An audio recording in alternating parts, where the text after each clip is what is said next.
Vivimos en un mundo en constante cambio que usted merece entender, porque es imposible interpretar la realidad que vivimos sin conocer cada uno de sus colores.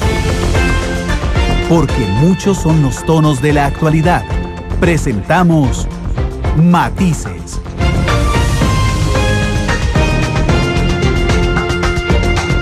Una producción de Noticias Monumental.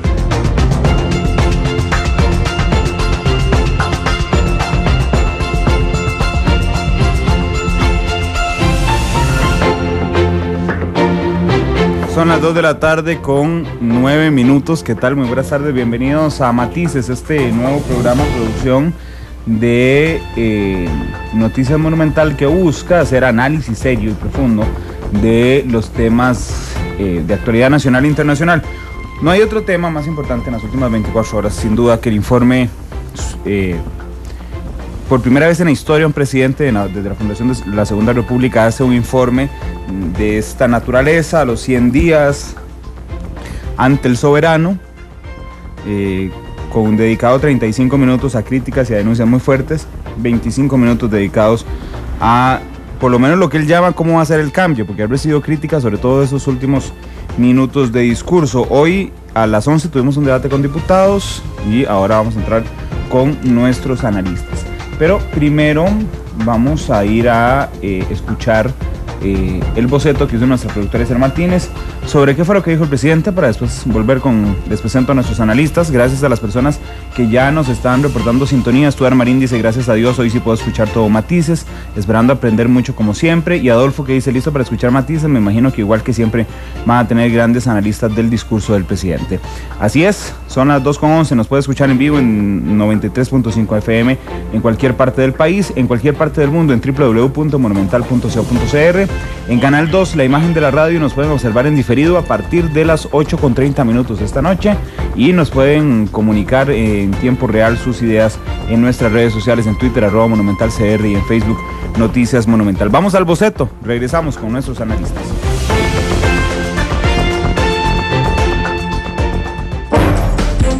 Las grandes obras inician con un borrador. Para elaborar el tema de hoy, este es nuestro boceto. Compatriotas, gobernar en democracia es, ante todo y sobre todo, dar cuentas al pueblo y cumplir con la Constitución y la ley demanda.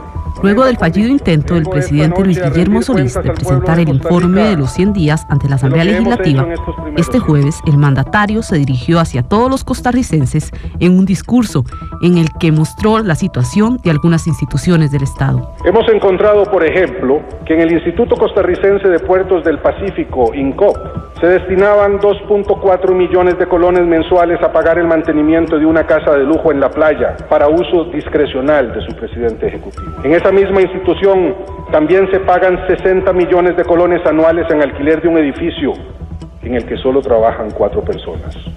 Esto ocurría mientras miles de familias pobres de la zona costera de Punta Arenas y Guanacaste clamaban por mayor ayuda de esa entidad para resolver sus problemas de subsistencia. En la Compañía Nacional de Fuerza y Luz descubrimos puestos de jefaturas que no tenían a cargo suyo ni un solo funcionario para ejecutar programa alguno. Esto se daba mientras la compañía enfrenta un faltante de 25.000 millones de colones para cubrir sus deudas, y en el país los abonados ponen el grito al cielo por las elevadas tarifas eléctricas que deben pagar. El mandatario señaló que en el Ministerio de Educación, un grupo de asesores de un ex jerarca duplicaba su salario con el cobro de horas extras, a pesar de que no marcaban hora de entrada ni de salida. Al igual que en el Ministerio de Obras Públicas y Transportes, el de Agricultura y hasta en el Ministerio de la Presidencia. Asimismo, el gobernante enfatizó en que en el Ministerio de Trabajo se detectó el pago de pensiones a personas muertas, y también que en el Ministerio de Vivienda, al igual que el Ministerio de Justicia, se encontraron arrendamientos con lujosos edificios comprometidos hasta con 5 años plazo. En el Ministerio de Trabajo nos damos cuenta que por muchos años se han pagado pensiones a personas muertas. En el INCOFER descubrimos que el descarrilamiento administrativo es tal que se trabaja sin inventarios, sin presupuestos y sin auditorías externas. En el INVO encontramos un desastre organizacional. Ahí no funcionan ni los teléfonos, como lo reportó la nueva presidenta ejecutiva. La institución tiene cuentas por cobrar por más de 10.000 millones de colones, algunas de las cuales las arrastra desde hace 27 años. En el Consejo Nacional de la Producción, el desmantelamiento y la bancarrota llegan al punto que se desviaron millones en pagos que se debían realizar a proveedores, principalmente pequeños y medianos productores agropecuarios, e incluso se deben más de 2.000 millones de colones a sus propios trabajadores por deducciones de sus salarios que se hicieron, pero se desviaron para atender el gasto de la institución. En Raxa, las pérdidas operativas crecieron un 85% del 2012 al 2013. El presidente también lamentó los índices de desarrollo humano que ahora tiene Costa Rica. De acuerdo con las Naciones Unidas, nuestro país pasó del puesto 62 al 68. Eso sí, reconoció que una mayoría de funcionarios cumple sus quehaceres a cabalidad.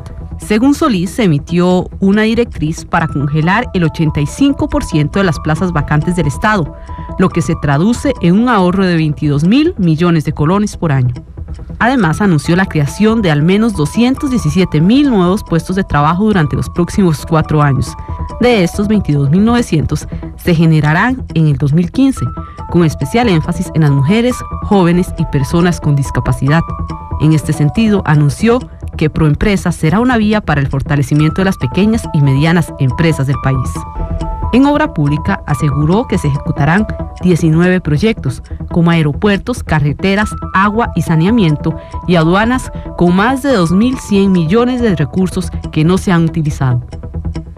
En otro de los temas sensibles, comentó que ya se inició el reordenamiento administrativo y la intervención de los hospitales y clínicas de la Caja Costarricense de Seguro Social. Finalmente, el mandatario destacó los logros del Ministerio de Seguridad al haber incautado 3 veces la droga decomisada durante el 2013. Sin duda, la presentación del informe de los 100 días del presidente de la República, Luis Guillermo Solís, muestra muchos tonos que analizamos en Matices.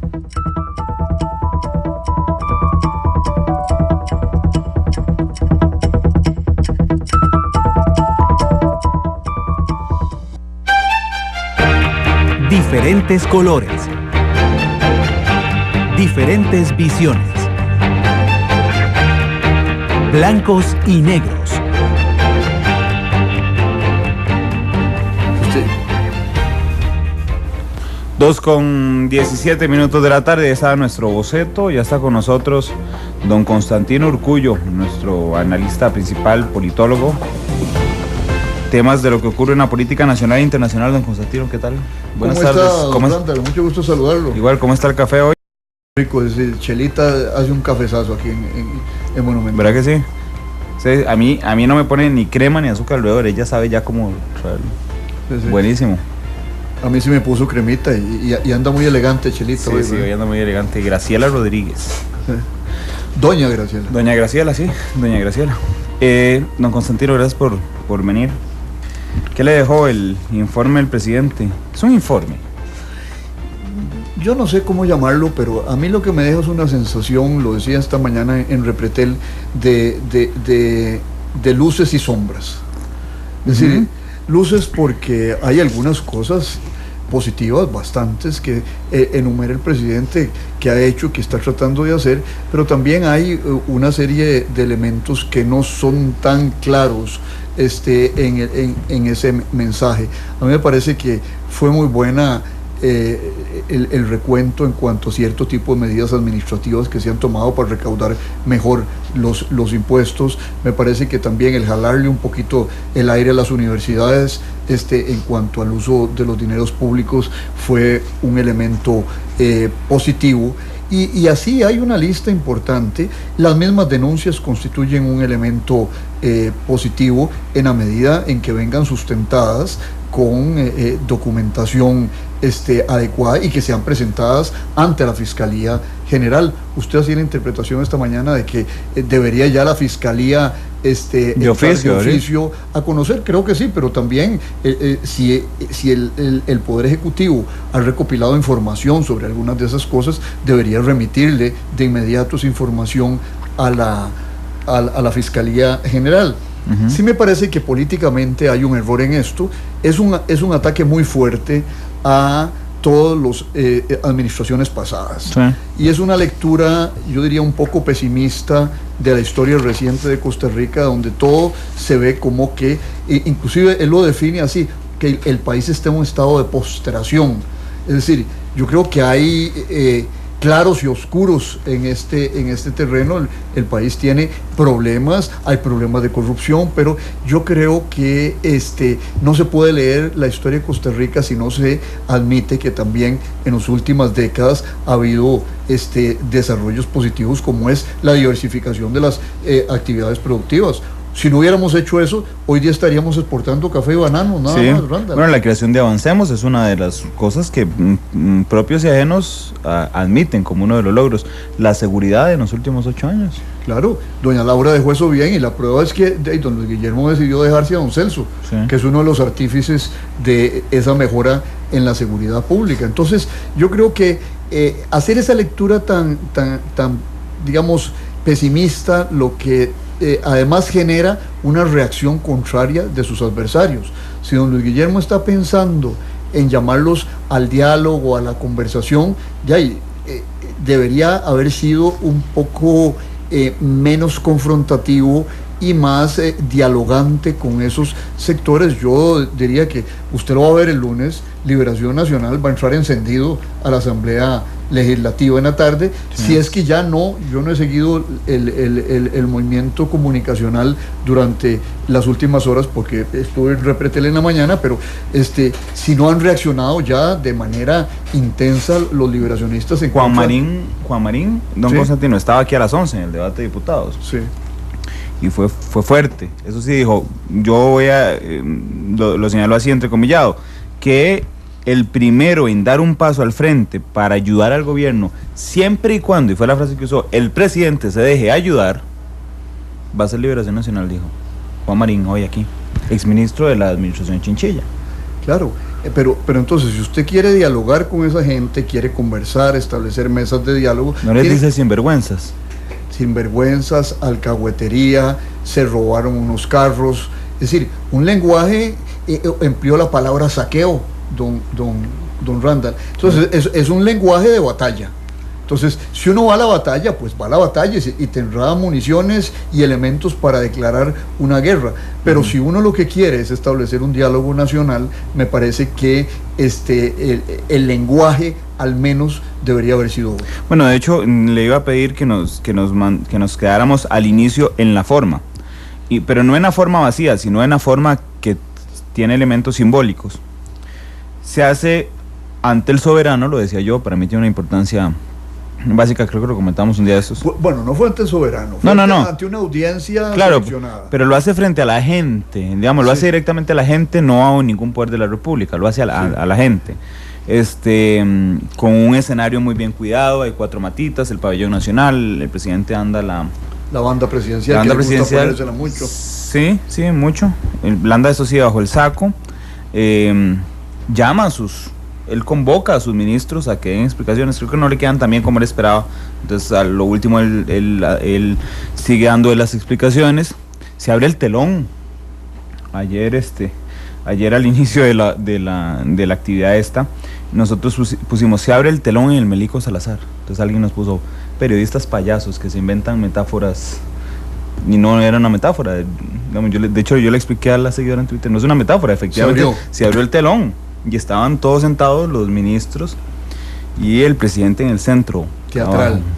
Sí. Después, todos los ministros que estaban atrás, por lo menos en el discurso, estaban sentados muy obedientes, ninguno veía el celular siquiera. Algunos sudaban, tal vez estaban un poco nerviosos y además era un poco largo. Eso es una cuestión de forma. ¿Qué le parecen las formas en este discurso? Mire, yo le diría que la forma que a mí me preocupa, que me llama la atención, no que me preocupa ahí, es lo que en inglés se llama el stage, el montaje en español. Uh-huh. El montaje es un montaje bien organizado, bien controlado, y por eso yo le decía la observación que no es tanto al soberano como ante una audiencia escogida. Además, fíjese usted que no podía ser ante todo el mundo porque escogieron una mala hora. desde el punto de vista comunicacional. Donde además jugaba la Liga Deportiva Alajuelense. Sí. A la misma hora había partido de fútbol, a la misma hora el discurso del presidente. Se cortaron la audiencia ellos mismos. Entonces a mí me parece que ahí hubo un intento de controlar la emisión del mensaje, que está bien, no es nada ilegítimo ni ilegal. Después las preguntas fueron preguntas seleccionadas por Casa Presidencial. No fue un espacio abierto de el agente y el soberano hacia sus representantes. Eso en cuanto a la forma, pero ya que usted toca ese tema de la forma, yo quiero tocar un tema, digamos, que es la forma del discurso. Sí. Pero hay un tema que ellos insisten mucho, y el presidente y todos sus ministros, es que vamos a cambiar la forma de gobernar Costa Rica. Y a mí eso me causa una cierta inquietud, Randall, porque no lo entiendo. Es decir, porque si lo que vamos es a cambiar Costa Rica genéricamente, yo entendería y esperaría que mi gobierno, mis representantes, me dijeran qué es lo que van a cambiar en el terreno sustantivo. Pero no que me digan que nada más van a cambiar la forma de gobernar, sino que van a cambiar el fondo de esa Costa Rica que quieren nueva e inédita. Y yo ahí siento de que no hay claridad en ese tema, que lo que se va a cambiar es la forma de gobernar, pero no va a haber cambios, ni se proponen cambios en lo sustantivo, en el fondo del Estado costarricense. Y ahí yo estoy a la espera todavía de ver qué es lo que ocurre en cuanto a propuestas de fondo, porque me parece, como usted lo reseñaba muy bien, fue un discurso de 35 minutos de denuncias, 25 minutos repartidos entre lo fiscal y otros temas, pero los temas de fondo, por ejemplo, un tema que a mí me preocupa y que le preocupa tanto a los ciudadanos de a pie como a los industriales y empresarios, es el tema de la energía. Y ahí lo que recibimos fue que, bueno, se va a examinar la matriz energética y que tendremos soluciones, propuestas de soluciones en 18 meses. Pero, bueno, hay muchas empresas que se están yendo del país porque los costos de la energía son muy altos. Podemos esperar 18 meses a eso. Y eso sí es un cambio de fondo. Yo hubiera esperado también que en cuanto a la comisión esta legislativa que pretende una reforma del Estado costarricense, el presidente hiciera algún tipo de observaciones o soluciones. Entonces yo creo que como estrategia política, nada más el insistir en el cambio de forma es una seria en la forma de gobernar es una seria limitación si no se indica cuál es el objetivo último sustantivo de cambio de la acción gubernamental. Bueno, y es que ahora que usted dice, don Constantino, que usted dice cambio, estaba leyendo precisamente la primera parte del discurso, porque no lo hemos pasado por un procesador de texto, el discurso, pero claramente la palabra cambio se repite y se repite y se repite. Y entonces dice, usted me metió la duda de cuán profundo va a ser el cambio, si hay cambio, porque dice el presidente textualmente: acepto de antemano que construir el cambio nunca en ninguna parte ha sido tarea fácil, y no tiene por qué hacerlo para la administración que presido. Es comprensible la urgencia y vehemencia con la que se demandan acciones drásticas. Sin embargo, muchos de quienes reclaman y predican el cambio no siempre comprenden sus alcances ni tampoco aceptan los sacrificios necesarios para alcanzarlos y corresponder a la voluntad popular. Los cambios políticos exitosos, aquellos que perduran, que fortifican la libertad y la justicia, que acrecientan el bienestar de la población y alimentan la esperanza colectiva porque contribuyen a aumentar la riqueza nacional y fomentan la solidaridad, son los que se gestan en el alma popular. Por eso, los cambios políticos de trascendencia histórica siempre parten de un cambio en la cultura ciudadana. Así está aconteciendo en la Costa Rica de nuestros días. No es cualquier cambio el que habla don Luis, es un cambio político de trascendencia histórica. ¿Pero cuál es? Aquí va a llegar. Usted no encuentra qué es lo que va a cambiar. Usted lo que le hace falta, lo que extraña en el discurso, es decir, voy a procurar cambiar del sistema presidencialista al parlamentario. Eso es un cambio histórico trascendente. No, yo no estoy diciendo eso. Digamos, podría ser que el presidente dijera, bueno, yo voy a cambiar de una democracia representativa a una democracia representativa con elementos de democracia participativa, y esos elementos de democracia participativa van a ser A, B, C y D: referéndum cambiado, reformas a la ley del referéndum, presupuestos participativos en el Estado. Eso sería un cambio de fondo sustantivo. Es decir, pero decir que yo lo que quiero es hacer un cambio histórico estructural fundamental, sin decir cuál es la naturaleza del cambio, cuáles son las características del cambio, es lo que a mí me deja esperando. A mí, siguiendo además con el análisis de del discurso, es que no es un informe per se, pero tampoco es un discurso. Bueno, es un discurso en una parte, pero dice el presidente Solís: Costa Rica tiene que vencer sus rezagos y debe progresar bajo el imperio de la ley. Tenemos que restablecer un auténtico Estado social de derecho, uno capaz de garantizar sin exclusiones de ningún tipo los derechos humanos. Dice: Costa Rica tiene que vencer sus rezagos y debe progresar bajo el imperio de la ley. Yo no recuerdo que la administración Chinchilla ni la administración Arias, para hablar de las dos últimas, haya tenido tantos recursos de amparo ante la Sala Constitucional en los primeros 3 meses de gobierno por decisiones trascendentes. Nombramiento de ministro de la presidencia, levantamiento de un veto, donde el presidente mismo acepta que él interpretó la Constitución. Sí, todos la interpretamos. Es decir, claro. Y cuando entramos pero no tomamos decisión. Pero cuando entramos en conflicto con las interpretaciones, acudimos a la Sala Cuarta. A mí esa parte del discurso me gusta. Sí. Le voy a decir por qué me gusta. Claro. Porque cuando uno anuncia cambios, siempre en la mente de la gente se agitan los fantasmas de los cambios bruscos y violentos. Y el presidente está haciendo una declaración necesaria de decir de que todos los cambios los va a hacer de acuerdo con apego a la ley y a la Constitución. Eso era necesario que lo dijera. Pero no juega en el filo de la navaja cuando dice: muchas veces, de muy distintas maneras, quienes recibieron del pueblo el mandato de gobernar violaron la Constitución y la ley. Si a él le encuentran algún de los recursos que en este instante están en la sala, alguno de los 4, se los declaran inconstitucional, él entra en este grupo. Sí, lo que pasa es que hay violaciones de violaciones, Randall. Claro. Probablemente usted y yo podemos violar la Constitución y todos los gobernantes de alguna manera la violan, pero digamos, ese tono realmente a ratos cósmico del discurso, donde le queda a uno la impresión de que lo que ha habido es una intención deliberada de los gobernantes últimos de violar sistemáticamente la ley. Ese es el tono del discurso.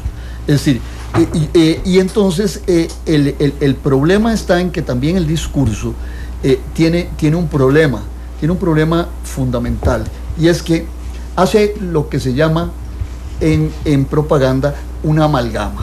Usted pone a la par denuncias de actos de corrupción junto con deficiencias administrativas y fallas de gestión política y los asimila a todos. Entonces no es lo mismo el gobernante que se roba algo que el gobernante que falla porque tuvo mala visión a la hora de elaborar una política pública, o tuvo una falla de gestión. Entonces yo creo que ese tono amalgamador de cosas diferentes es lo que le quita una cierta autoridad a esa primera parte del discurso. Bueno, y quedándonos siempre en la primera parte, anoche, por supuesto, a todos se nos paraba el pelo con cada afirmación, que de hecho estaba dividido en párrafos. Encontramos en el INCOP tal cosa, encontramos en Fuerzas, y la gente, wow, iba aumentando en gravedad.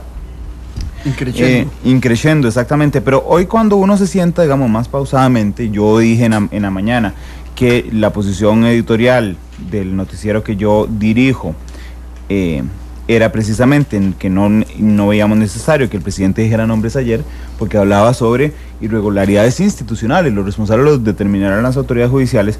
Me detuve en cada párrafo. Hay algunos que no son delitos, ¿verdad? Entonces, digamos, hay algunos que son una falta administrativa meramente, y hay otros que podría ser inmorales. Alquilar un edificio para 4 personas no es ilegal, ni siquiera es una falta administrativa, si el contrato es legal. Tal vez sea un contrato que no le parezca inmoral, pero no es ilegal. Mira, ahí hay un tema, Randall, y es que hay una parte de las denuncias que son, yo diría, de carácter estructural. Estas son cosas que ha venido denunciando la Contraloría General de la República desde hace rato, sin imputárselas a nadie en concreto personal, sino que derivan de la naturaleza del Estado costarricense, que ha creado una miriada de instituciones y ha generado burocratización. El Estado de la Nación ha documentado eso repetidamente, señalando, por ejemplo, cómo nosotros tenemos más instituciones públicas que Chile, que es un país que tiene 18 millones de habitantes. Entonces, esa no es una falta moral, no es una falta penal, eso es un error en la gestión de las políticas públicas de todos los partidos que han ejercido el poder a lo largo de los años. Pero equiparar eso que es una deficiencia estructural de la evolución del aparato del Estado con corrupción y ponerlos todo en la misma canasta es lo que a mí me parece un error. Bueno, vamos a ir a una pausa comercial un momento y quiero saludar a don Gustavo Araya, especialista en comunicación política, que ya nos acompaña. Hola Gustavo, ¿qué tal? Bueno, buenas tardes Randall, muchas gracias, y un honor estar acá con don Constantino, con usted y con toda su audiencia. Ya volvemos para entrar a esa parte también del análisis, que seguramente estará muy sabrosa. Son las 2:35, vamos a la pausa. Hay una enorme cantidad de participación en redes sociales, dice Mari Carmen, muy buen análisis del informe en Matices, dice, vamos a ver, ya les digo porque hay un montón, desde batalla a la alcahuetería y carebarrismo, está bien que lo empleara de esa forma, que se sacudan. Dice Alexis Hernández, que bien por la denuncia, que se llegue a las últimas consecuencias, que se cuide el que tiene cola, que pare la fiesta privada de algunos. Fran Pelón dice, con el fiscal general que tenemos, ahí se quedan las denuncias acumuladas. El informe de los 100 días no fue ni bueno ni malo, sino todo lo contrario, dice el señor Galimatías, que además no es una cuenta falsa, él juega mucho con el sarcasmo de... A mí me hace mucha gracia lo que pone. Jessica Hernández dice, programa interesante sobre el informe de los 100 días en Matices. Dice Franco Zambucci, sentí una política de educación correísta más que bolivariana, correísta, formarlo mejor con el mejor presupuesto atinado. Marín dice, escucho los números del informe de ayer y no sé si es porque soy contador, pero me da escalofríos, es enojo. Parece que constantemente gustó cosas, dice Weiner. Si le preguntamos a don Constantino, 2:36, vamos a la pausa y volvemos.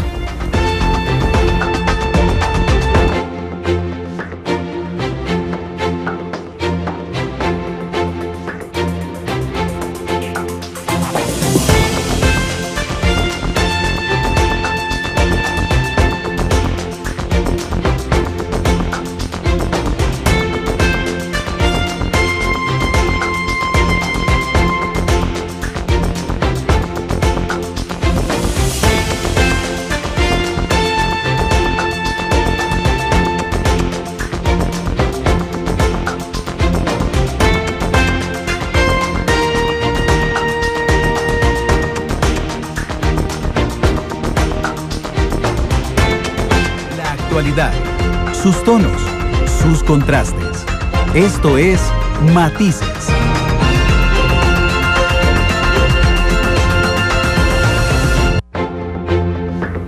Son las 2 de la tarde con 39 minutos, 2:39. Está con nosotros don Constantino Urcullo y don Gustavo Araya con nosotros. Gustavo, ¿qué te dejó el discurso? O el informe, no sé cómo decir, el informe de los 120 días. Vamos a ver, Randall, yo hice le soy sincero, a nivel de dinámica ciudadana propia, yo decidí una especie de inoculación política, ¿verdad? Entonces no iba con ninguna expectativa, iba tratando de no llevar, digamos, pasión alguna, ni por la ciencia política, ni por la comunicación política, ni por nada. Iba más expectante que otra cosa. Dicho esto, me parece que el discurso, tal como lo dice Galimatías, no fue ni bueno ni malo, fue todo lo contrario. ¿Por qué? En términos políticos... Este Galimatías debe ser politólogo. Probablemente. O filósofo. Sí. Exactamente. ¿Por qué? Porque el discurso, para los que estaban esperando que esto se convirtiera en un baño de sangre, lo fue de alguna forma. Concuerdo completamente con don Constantino en que realmente embutió en una licuadora fenómenos que parecieran estar rozando con el tema de la ética, y entonces cada quien con su parámetro, ¿no?, de lo que ética pueda significar, y entonces ahí envolvió temas de inmoralidad, con ineficiencia, con incapacidad, con desarrollo histórico e institucional, que sí o sí, que el Estado costarricense es un resultante histórico, ¿verdad?, de muchísimos otros fenómenos, pero no fue, digamos, la cacería que algunos esperaban o que algunos temían. Y esto es lo importante. Eso a nivel político es relevante, pero a nivel de la agenda, que es lo que, digamos, terminaba de balancear el discurso, que uno lo que esperaba es que hubiese de alguna manera algún tipo de planteamientos, yo me fui también con hambre que no había un planteamiento de fondo que por lo menos en los temas principales, y ahorita podemos ver cuáles pueden ser eventualmente, se dijera algo sustantivo. Entonces no fue ni la denuncia pura, ni el planteamiento de ideas puras. ¿Qué fue? Si ustedes se fijan, prácticamente don Luis Guillermo Solís nomás entra en el discurso, empieza haciendo un llamado por la reincorporación de lo que podría llamarse, digamos, o la reconstitución del Estado de Derecho, o el Estado Social de Derecho. Entonces, deja a unos con un tema, deja a otros con otros temas, prácticamente, digamos, que hace una especie de ademán hipnótico, en donde se puedan pelear quienes tienen ese tipo de rencillas. Quiere agenda, tome agenda. Quiere persecución, tome persecución. Incluso algunos quedaron con más hambre y llegaron a decirle, a pedirle la cabeza a los banqueros, ¿verdad? ¿Qué pasó con los banqueros? ¿Qué responsabilidad tienen? No, ¿verdad? No era esa la intención. La intención era, y me parece a mí, no sé si eso es hábil o no, eso habrá todavía tiempo para verlo, es marcar la cancha sobre la que vamos a jugar. ¿Cuál es el marco institucional sobre el cual nosotros nos vamos a basar? Y prácticamente lo que hizo fue un llamado a el respeto de la ley de enriquecimiento ilícito y la otra herramienta que se tiene a nivel constitucional, que es la de, y aquí lo anoté, no me la sé de memoria, ¿Estabas en el teatro vos? Sí, estaba en el teatro. Con lo que eso pueda significar. Digo, para bien, yo en un momento hice la broma de que si se caía el techo y se moría todo el mundo no pasaba nada, no, pero es broma. O sea, por la forma que estaba supuestamente gobernada Costa Rica. Pero bueno, el tema es que finalmente es un asunto de reconstituir de alguna manera la base sobre la cual puedan darse las discusiones. ¿Por qué? Porque la hoja está turbia, y ahí sí me parece que es un tema interesante.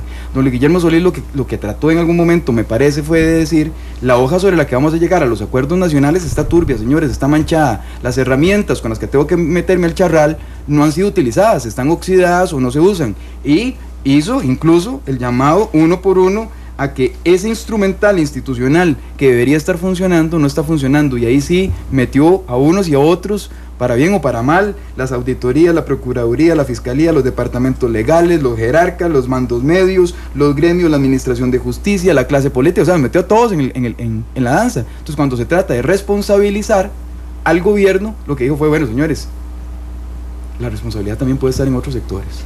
Entonces me parece que un tema que, sin ser de fondo, por la forma en que presenta el discurso, pareciera que hay un traslado de la responsabilidad y la toma de decisiones a otros niveles. ¿Cuál es el nivel? Bueno, el primer nivel, en el marco sobre el cual vamos a jugar, que es el marco jurídico, que lo determina la Constitución política y las leyes, número uno. Número dos, el tema de que cada quien tiene aquí responsabilidades. Esto no me pueden llegar a papá gobierno a decirme, arréglelo todo. Es más, yo creo que de alguna manera también era para suponer de que si quiere que yo le ponga cuáles son los temas de agenda, no los tengo, o para poder justificarlo, porque los temas de agenda también van a estar en las mesas de negociación, en las mesas de concertación, en las mesas de diálogo, como quiera que se le llame, que supuestamente van a ser los instrumentos mediante los cuales se vaya a dirimir todos estos temas, lo cual me parece que en términos políticos, y ahí sí, le compra tiempo al gobierno, porque no solamente con el auspicio del Partido Liberación Nacional, que no lo quiso tener en la Asamblea Legislativa, y le procuró 8 días más de espacio para que el presidente hiciera el anuncio, no, el discurso, que lo trasladó de un lado de la Asamblea hacia el Melico. Esa fue por el auspicio de un mal manejo para mí del Partido de Liberación Nacional, la fracción del Partido de Liberación Nacional en la Asamblea. Ahora don Luis Guillermo se está comprando un poco más de tiempo, trasladándolo hacia septiembre. ¿Por qué? Porque esa es la fecha en la que está convocando, ahora sí, en casa propia, ¿verdad? Siendo él el que convoca a los grupos políticos, a las dirigencias políticas, a las fracciones que están en la Asamblea Legislativa. Con un agravante, o dos agravantes, que es la tónica de este gobierno. Primero, que pareciera que no tienen efectivamente la agenda definida. Número uno, a mí también me hicieron falta los temas de fondo. Y número dos, yo creo que no tiene los operadores políticos para llevar a cabo esa agenda. Y está encargando ahora a un Melvin, que probablemente sea uno de los alfiles más débiles que yo he visto a nivel histórico de músculo político para poder articular lo que pueda salir de gobierno, es el encargado ahora de hacer esa convocatoria para la Casa Presidencial. Pero es inteligente, según lo que nos dice Gustavo, don Constantino, es inteligente echarse el pleito con todo mundo, porque estaba revisando el punto que decía Gustavo. Vea, dice, se pregunta, ¿es el sistema de fiscalización de hacienda pública por cierta obsecuencia hacia el poder político que se traduce en la falta de arrestos para cumplir y hacer cumplir las leyes que resguardan el patrimonio? ¿Son las auditorías internas las que por su actitud complaciente y cortesana frente a los jerarcas a quienes debe fiscalizar? ¿Es la Procuraduría General de la República por no cumplir a cabalidad los mandatos de su ley orgánica que la obligan a prevenir la corrupción? ¿Es la Fiscalía General, y ojo porque aquí hay un traslado de poderes, ¿verdad? Sí, claro. ¿Es la Fiscalía General por la tardanza, no siempre justificada, con que realiza las investigaciones que le competen? ¿Son algunos gremios? ¿Es el aparato de administración de justicia? ¿Es la clase política? ¿Son los grupos de interés económicos? Que solo le falta agarrarse con los futbolistas. Sí, pero yo creo que lo que hizo abrir, en esas frases abrió muchos frentes. Claro. Y uno no puede pelear las guerras en todos los frentes de batalla abiertos. A mí me parece que ahí el enfoque no fue prudente, en el sentido de que es tener muchos enemigos enfrente, Randall, y uno cuando hace política lo que tiene que es, y ese es el viejo arte de la guerra de Sun Tzu, escoger el terreno y escoger las batallas, y dar todas las batallas a la vez, todos los enemigos a la vez. A mí me pareció eso que no fue prudente. Eso sería lo que yo me atrevería a decir. El presidente, yo creo que también detrás de eso hay una cierta filosofía política de profundización democrática, yo la veo. Bueno, yo le hago el bypass al aparato institucional, y entonces hablo con el soberano, le pido la opinión directamente a la gente, critico a la clase política cuando yo soy parte de la clase política.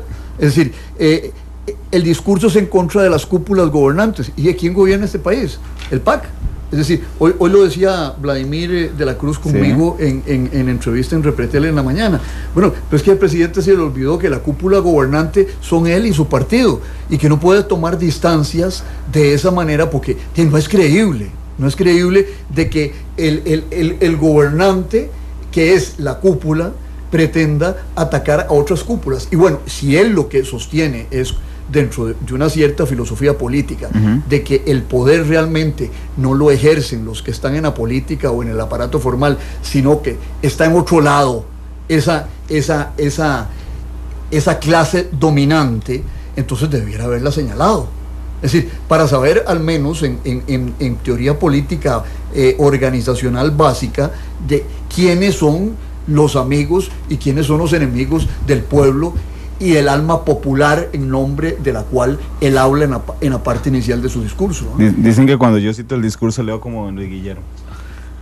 Bueno, a lo mejor te está inspirando. Yo oyéndolos ahora cuando venía, y me disculpo por llegar tarde. No se han dado cuenta. Aprovecho, ¿no? En esto hay que ser honesto. En la forma, la narrativa y el uso del discurso del presidente de la República es una pieza, ¿verdad? Usó de alguna manera las pausas, el drama en la ejecución el tono, ¿verdad? La velocidad. Que tiene cancha para dar discursos, eso yo creo que exacto, es innegable, digamos. Exacto. Lo tiene, claramente. Es un buen orador. Claro. Es un buen orador, exacto, ¿verdad? Entonces, creo que en términos de la forma cumplió su objetivo. En términos del fondo, de lo que podría estar, comulgo completamente con Constantino, es que esa distancia me parece que es un juego interesante a nivel político discursivo, porque desde que empezó señalando cada uno de los 14 casos que menciona de supuestas, y digo supuestas porque no hay pruebas, ¿verdad? Tangibles, no porque no crea que no puede haber algo raro, sino que no haya pruebas, de los 14 hechos ilícitos o inmorales o como quiera vérseles, siempre lo hizo aparejado con: no es posible que se dé esto cuando el pueblo tal otra, no es posible que se dé esto mientras las amas de casa, no es posible mientras las mujeres, no es posible mientras los niños. Hizo una distancia que le colocó a él, desde el punto de vista político, no como un gobernante, sino como parte del pueblo. Está afuera. Pero eso es peligroso, porque objetivamente es el gobernante.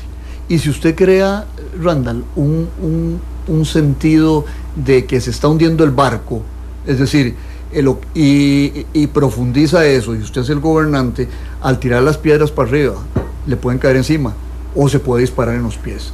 Es decir, crear un clima de antipolítica desde Zapote es algo peligroso, ya no solo para la salud, a mí me parece, del sistema democrático en su conjunto, sino peligroso para el mismo gobierno, porque yo se lo recordaba a un buen amigo hace unos días, un buen amigo del PAC y del gobierno, y yo le decía: mire, por esa vía, ¿qué puede pasar? Le puede pasar lo que le pasó a José María Figueres cuando cerró el Banco Anglo.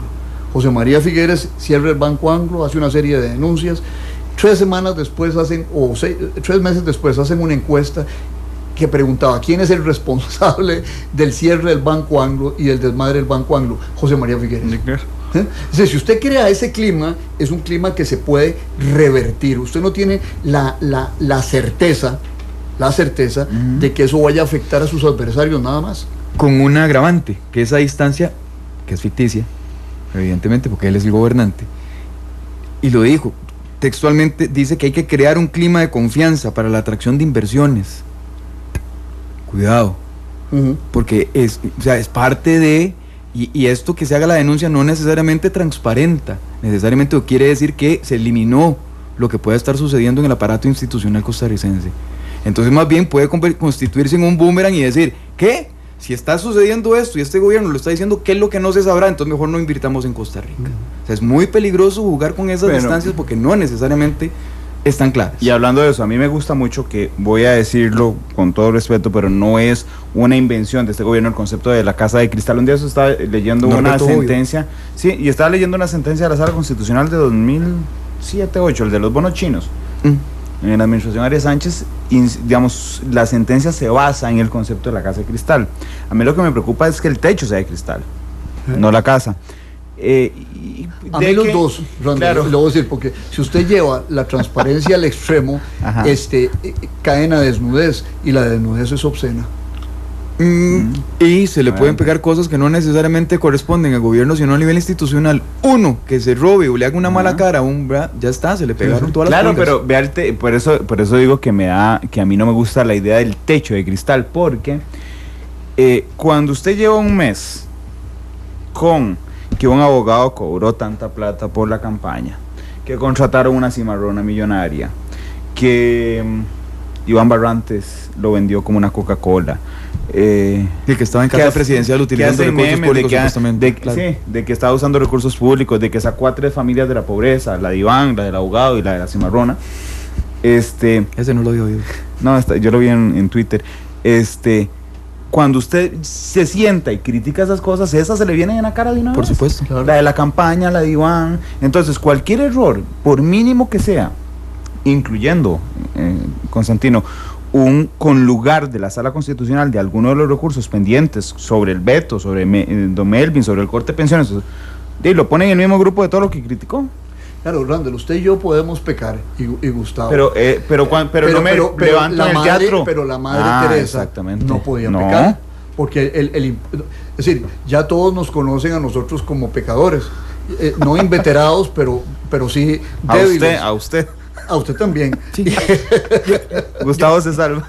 Gustavo sí es el bueno de aquí.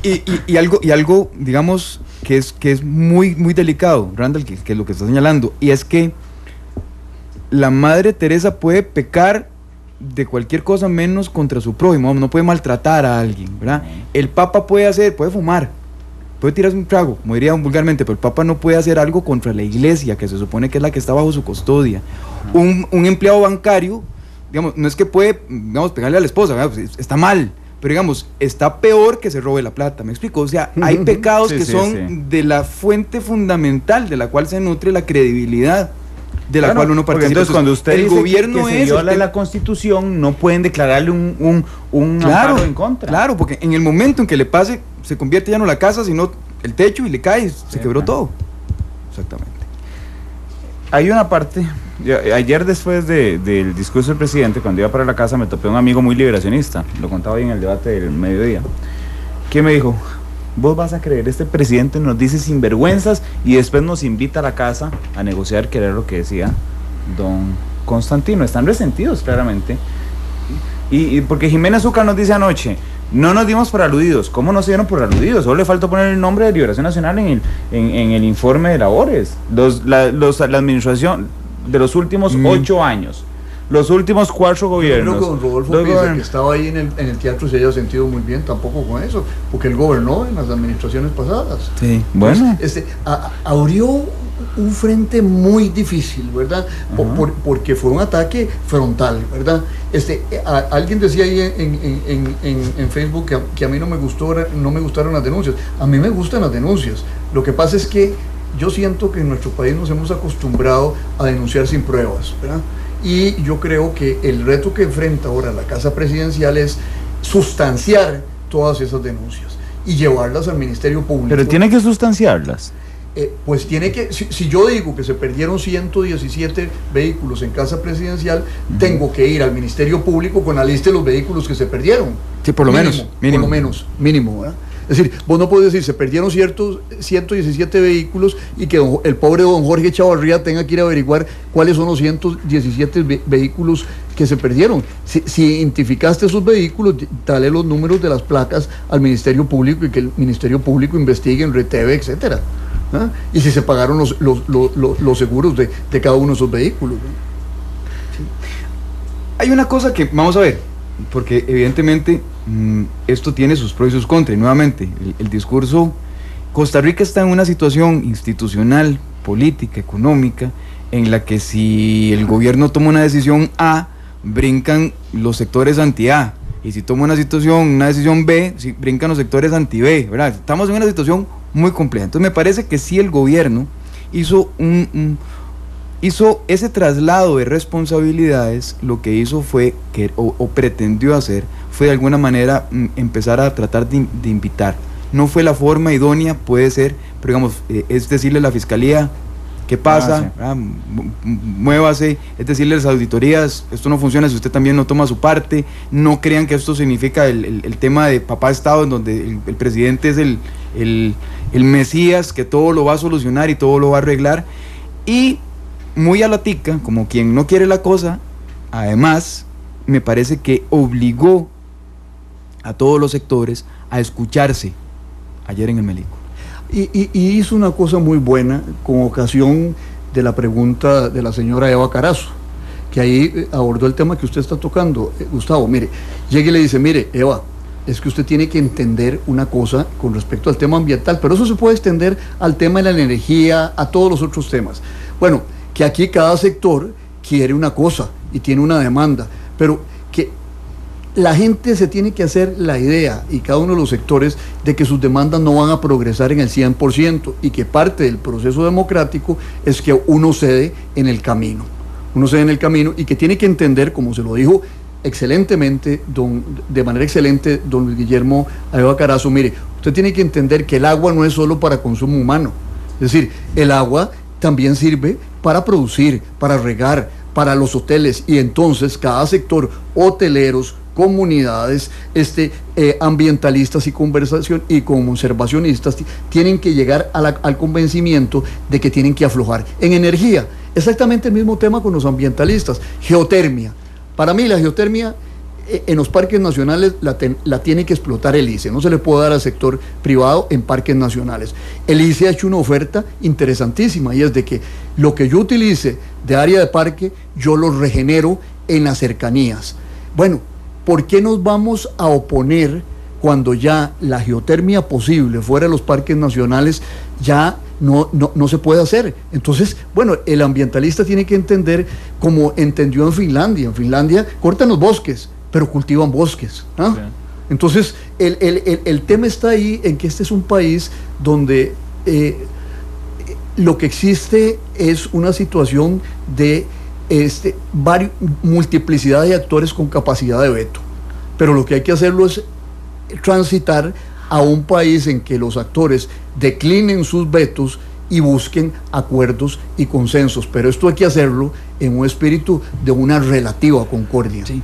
A mí nada más para abonar a lo que señala don Constantino, me parece que puede ser que haya fallado en la forma, insisto, pero me parece que hizo un buen intento, o esa era su intención, de dimensionar y evidenciar lo complejo que puede resultar gobernar en Costa Rica hoy en día, ¿verdad? Con la muchacha de las federaciones de estudiantes, usted estaba mencionando que le dijo, va a apoyar las becas. Sí, pero usted también sabe, y usted lo sabe, cómo se manejan los recursos en las universidades. Entonces también eso tenemos que trabajar. Y que tienen que apretarse la faja también, ¿verdad? Un poquito. ¿Verdad? Entonces, no se trata solamente de mis necesidades. Sé que aquí en Costa Rica tenemos grupos que no han entendido que sus propias necesidades están en función del resto de las necesidades también que existen a nivel social, ¿verdad? Entonces, cada quien jala para su saco sin observar el resto.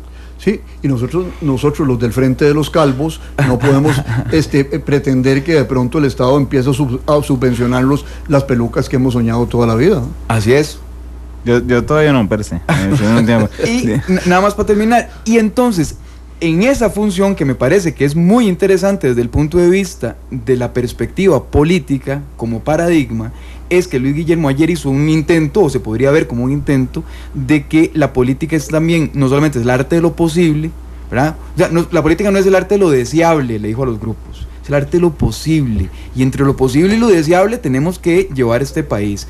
Por lo tanto, el tema de los vetos, que me parece fundamental, les digo, no, o sea, el veto yo no lo voy a seguir utilizando como un instrumento, o sea, no porque haya aprobado el tema de la calle 13 bis, significa que el Código Procesal Laboral esté realmente, o sea, íntimamente vinculado. No, son dos temas diferentes. Incluso este es de resorte de la Asamblea Legislativa, y ahí mismo convocó a la Asamblea Legislativa, que evidentemente no convocó, realzó el tema de que es en la Asamblea Legislativa donde se toma ese papel de precisamente la discusión sobre el veto procesal laboral, porque si no el gobierno está agarrado del cuello, se supone, por parte de algunos grupos, para que este veto, ¿verdad?, base.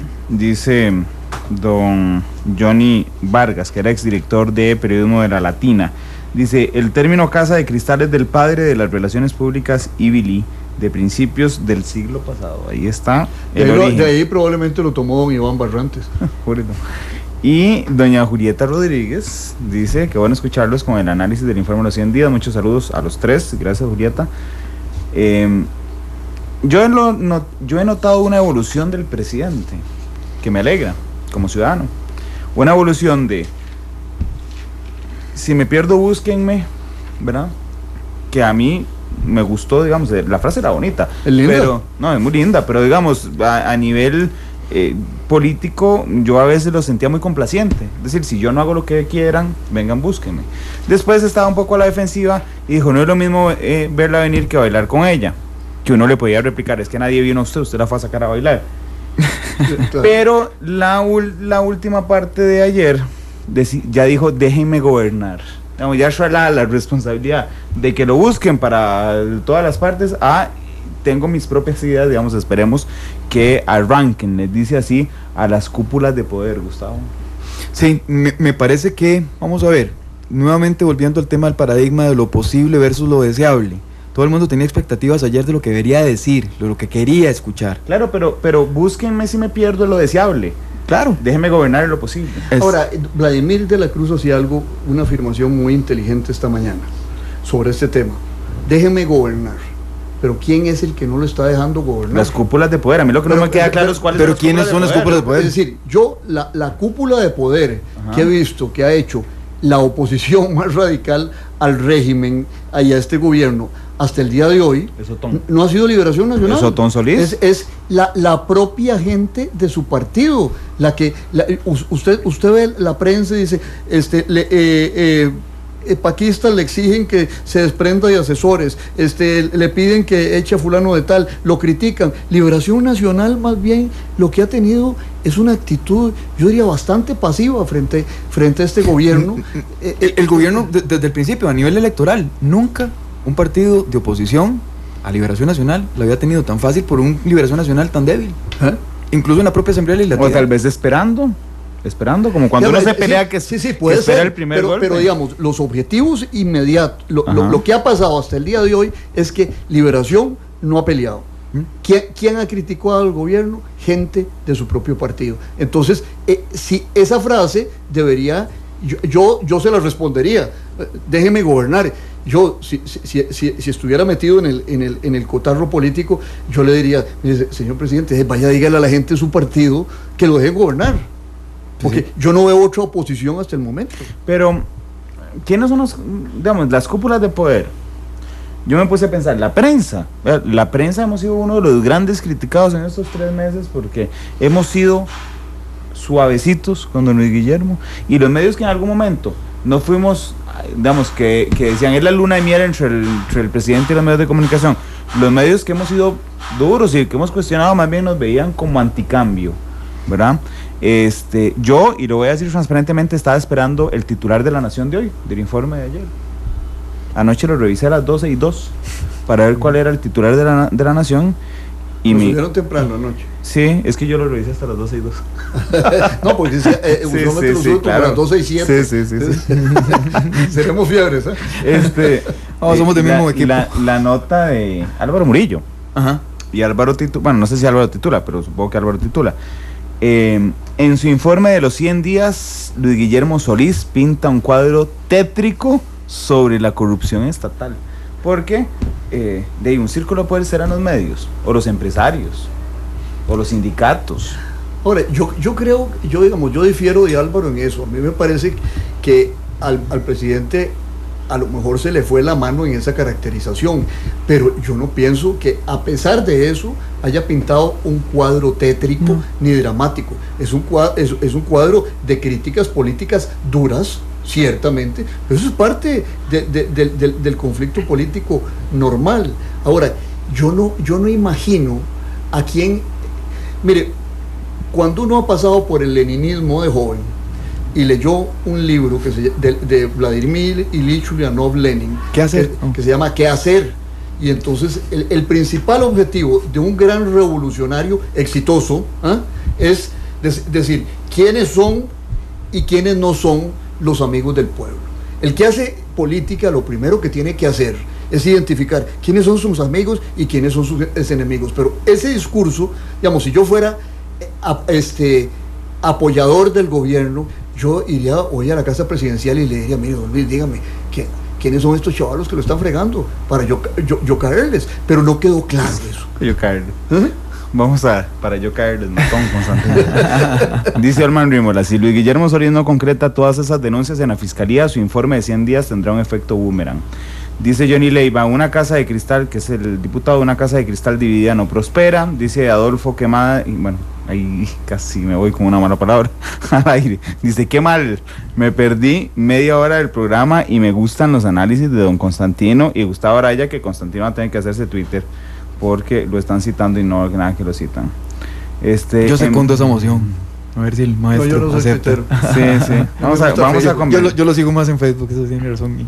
Costa Rica lo que necesita es eliminar leyes y el alquiler de ese edificio para 4 personas sea delito. Son delitos al IQ, no, subconsciente no. IQ es el coeficiente intelectual. Vamos a una pausa. Okay. Volvemos, vamos a la última pausa. Regresamos con más aquí en Matices. Está bastante entretenido. 3:10.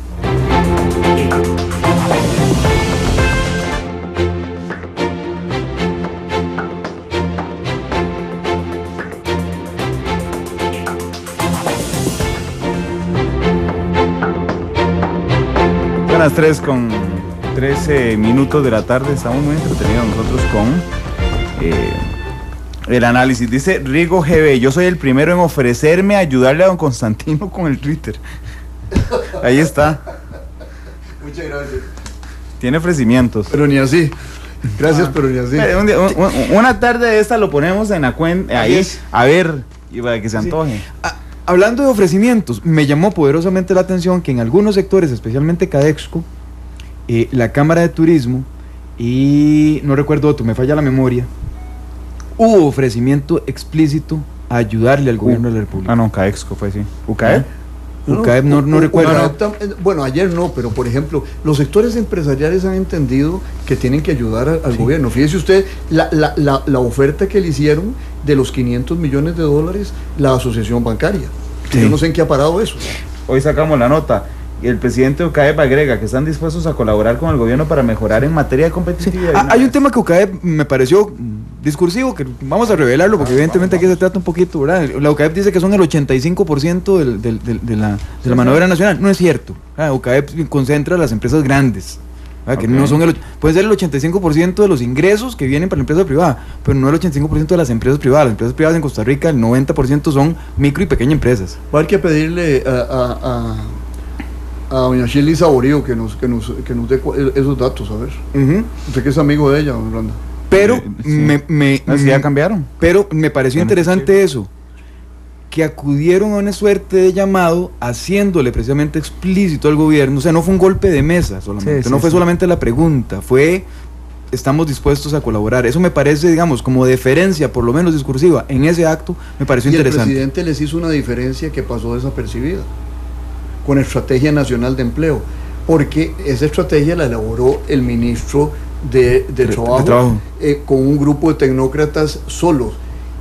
Provocó la reacción de la UCAEP, pero también de don Albino, que dijo que a él tampoco lo habían participado del asunto, pero ayer el presidente usó una palabrita que dijo, la Estrategia Nacional de Empleo en revisión. En revisión. O sea, ya el presidente aceptó que eso hay que revisarlo y que no está escrito en piedra como el ministro de Trabajo pretendía en determinado momento. Dice Adolfo, porque alguien se está quejando de que anoche no se le permitió a la prensa hacerle preguntas a don Luis Guillermo. Algo que para mí, lo voy a decir con toda sinceridad, no está malo. Nosotros podemos preguntar una vez a la semana y a veces más, así que ayer era cuestión de otros sectores.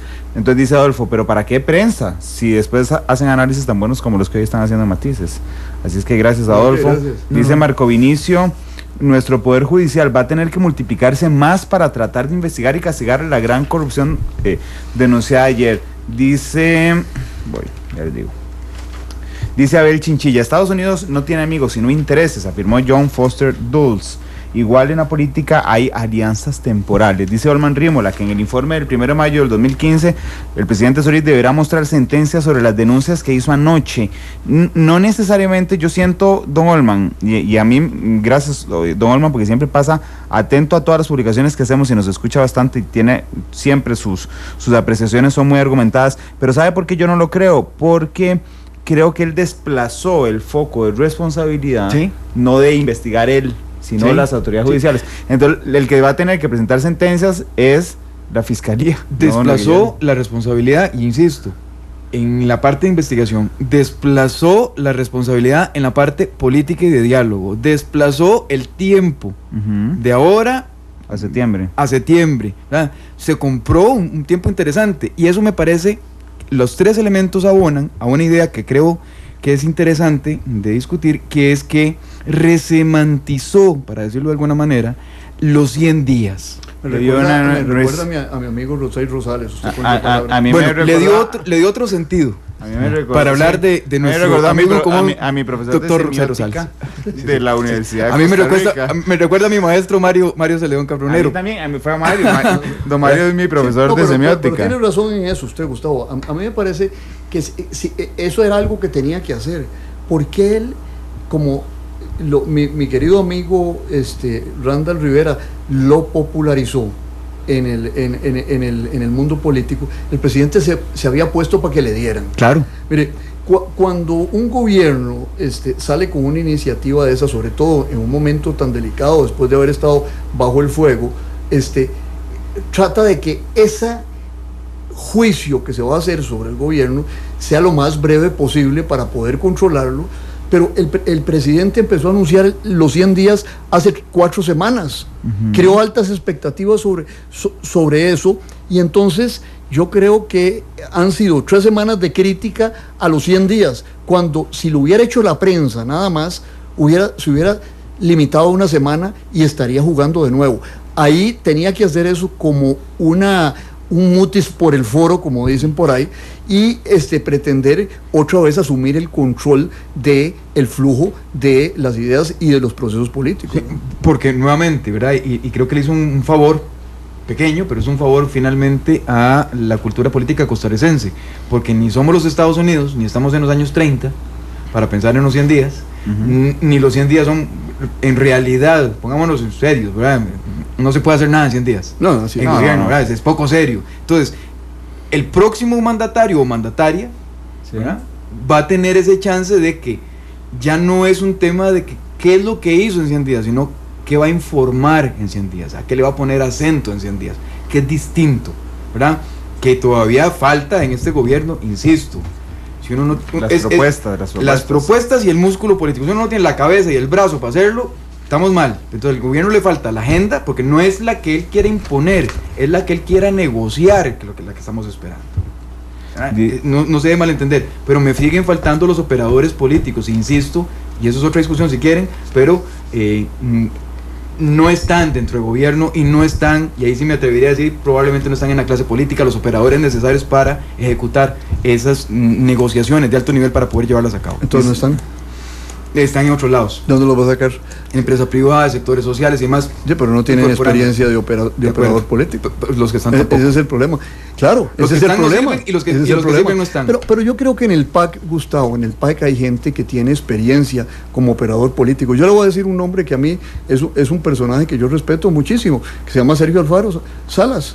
Pero están heridos. Sí, por eso, pero lo colocaron en el lugar equivocado. A mí me parece que en la Unidad Social Cristiana es don Rafa Ortiz. Pero está adquiriendo experiencia. Sergio tiene 2 años de diputado, es diputado del PAC. Eso es una buena carta. Eso es una buena carta que el presidente podría jugar. Le digo otra, Alberto Salom. Alberto Salom tiene sus problemas por su pasado político, pero es un buen operador político. Todos hemos sido comunistas hasta los 20, ¿no? ¿Sí? No, yo fui un poquito más. No, yo también. ¿Usted estudia en la UCR, estimado? Yo estudié en la UCR. ¿Usted estudia en la UCR? Sí, señor. Yo estudié en la UCR. ¿Todos tiramos piedras algún día en la vida? Sí, claro. Mucha honra. Yo estuve enfrente de Casa Presidencial entre el 91 y el 93 meciendo los portones para sacar a don Termo Vargas del Ministerio de Hacienda y a don Jorge Guardia del Banco Central. Y 6 meses después, en el 94, estaba dentro de Casa Presidencial viendo cómo se acolloneaban los portones. La vida es así, sí. ¿verdad? Quien es comunista a los 20 no tiene corazón. No, pero yo digamos, mi objeción, Alberto, no es esa. Alberto, digamos, lo que tiene es que hay gente que lo objeta, ¿verdad? Sí, de principio. De principio. Para mí sin razón, porque es un hombre inteligente, fue mi alumno, tengo que decirlo, en el doctorado en Gobierno y Políticas Públicas, y fue un alumno brillante, y además es un amigo personal, pero tiene gente que lo adversa duro. Sergio no tiene tanto anticuerpo, pero hay gente en el PAC. Mire, le voy a decir otro nombre, Gustavo, el exdiputado Molina. Francisco Molina. Doña Janet Umaña. Sí. Doña Janet Umaña, que está en una de las juntas directivas bancarias. El PAC a lo largo de estos 13 años ha creado personal político que, digamos, podría hacer las cosas mejor porque tienen operadores políticos ya aprobados. Me quedan 3 minutos de programa y quería hacer una reflexión. 4 dicen de cabina. Bueno, gracias, Glenn. Me regaló un minuto. Quiero hacer una reflexión y es: ¿cuánto le hubiera servido a Liberación Nacional que el informe fuera en Asamblea Legislativa, donde inmediatamente sus diputados, Juan Luis Jiménez, Rolando González, hubieran podido Antonio Álvarez, hasta preguntarle al presidente directamente de una vez? Yo se lo dejo eso a Gustavo, porque yo ante esas preguntas hipotéticas siempre tengo una respuesta, Randall. Si mi abuelita tuviera ruedas sería carreta, ¿verdad? Entonces yo prefiero no entrar en el tema de las hipótesis, y aquí Gustavo está más joven que yo y tiene las neuronas más activas. Hacer ese ejercicio de imaginación. Voy a transparentar mi ejercicio periodístico. A donde quiero llegar es a que es probable que don Luis Guillermo, el informe de ayer, lo hiciera, digamos, la parte discursiva, la hiciera cuando supo que ya no iba a ir a la Asamblea Legislativa y que iba a darle a Mérico Salazar. Te lo pongo de otra forma, porque yo igual que durante mucho tiempo me he considerado hasta discípulo del maestro acá presente, ¿verdad? Y es precisamente uno de esas enseñanzas, es que uno no hipotetiza en política. La política lo único cierto es lo que ya pasó. Bueno. Pero, habiendo dicho eso, yo, si hubiese sido el Partido de Liberación Nacional, hubiese preferido un escenario mucho más controlado para mis intereses, y es precisamente el de la Asamblea Legislativa. ¿Qué hubiera pasado? No sé, pero yo hubiera preferido ese. Es que ahí el que brilló por estrategia, voy a decirlo, es don Víctor Morales. Don Víctor Morales fue el que fraguó. ¿Víctor Morales Zapata? Sí, no, Zapata. Fue el que logró que la estrategia de que dos mociones chocaran para que fuera imposible que el presidente fuera, y lo libró de lo que el mismo presidente ese lunes aquí en Monumental dijo puede haber sido una apoyada aceptar o proponer ir a la Asamblea Legislativa. Les voy a cambiar la pregunta porque los dos son mañosos. Salen con esto de es esto. Don Luis Guillermo hubiera podido hacer exactamente el mismo discurso en la Asamblea Legislativa que hizo ayer en Mérico Salazar. No sabemos. ¿Cómo no sabemos? No sé, no ha pasado. Es hipotético. Te desarmamos el oficio periodístico. Me desarmaron el oficio periodístico esta tarde, no importa. Sean todos de mis mejores analistas. Dice Conrad Solís Fallas. Realizar la totalidad de los nombramientos para el adecuado funcionamiento del aparato estatal, por decir algo. No. Sí. Nuevamente. Y esto tiene que saberlo los diferentes partidos políticos o los diferentes defensores de las diferentes posturas políticas. Hay en esto un principio de realidad. El PAC, y se vio, pasó penurias para poder llenar el gabinete, pasó, o sea, estamos hablando de un partido que por primera vez llega al gobierno. Sí, claro. ¿Verdad? Está en formación de cuadros, hay cuadros. El propio presidente acepta que el código de ética está hecho para ser oposición. En un minuto, me lo preguntaron en 30 segundos a cada uno, ¿qué les parece el apoyo que le da el presidente Solís a su ministro de la presidencia? Sí, a mí me parece normal, es su amigo, es su partidario, ha estado con él, tal vez cometió el error de no ver el artículo 142 de la Constitución, pero eso no es un pecado mortal. Es decir, en el sentido de que, bueno, él tuvo otra interpretación de la Constitución, que no es la mía. Yo creo que es incompatible ser obispo de cualquier religión con el cargo de ministro, como está escrito el artículo 142. Pero yo no creo que eso sea una mala intención y mala fe de don Luis Guillermo ni de don Melvin. Sí. Gustavo. Me parece que es un voto más, es normal, es su persona de confianza, eso es un voto más a favor de la confianza que le tiene a su principal operador político según su propia visión. Yo tengo evidencia suficiente para creer de que don Melvin no ha funcionado como el operador político, y lo único que me queda es, como no tengo la bolita de cristal también, al igual que don Constantino, lo que voy a ver es estar muy pendiente de cómo funciona don Melvin con esa tarea encomendada. Nada más. Sí, pero ese es otro tema. Ese es otro tema. Ese es otro tema. Yo en eso estoy de acuerdo también. Ustedes hicieron que me criticaran. Primero, estoy convenciendo a don Constantino más de que haga una cuenta en Twitter porque causó sensación su frase de si mi abuelita tuviera ruedas, ¿sería? Sería carreta. Sería carreta. Eso. Y dicen que me bailaron. Ustedes dos. De ahí. 3:27. Más sabe el diablo por viejo que por diablo. Así es. Bueno, está bien. Yo no me voy a enojar porque me digan joven. No, claro. Que me hayan bailado. Jamás, no. Pero, y no fue de mala fe. Sí, fue que no fue de mala fe. En la mejor de las buenas intenciones. Y limpia competición deportiva. Gracias, Tita Obra. Y si escucharon uno de los mejores periodistas del momento, gracias, de verdad. Con dos de los mejores analistas del país en matices. Gracias, estimada. Que Tita Obra es una colombiana que le apasiona la política aquí en nuestro país. 3:27, gracias don Constantino, gracias. Un honor. Gustavo, la próxima semana tendremos matices muy interesantes, ya están listos los programas de lunes y martes, pero les contamos el lunes y el martes. Por ahora los esperamos a las 7 en la tercera edición de Noticias Monumental. Feliz tarde.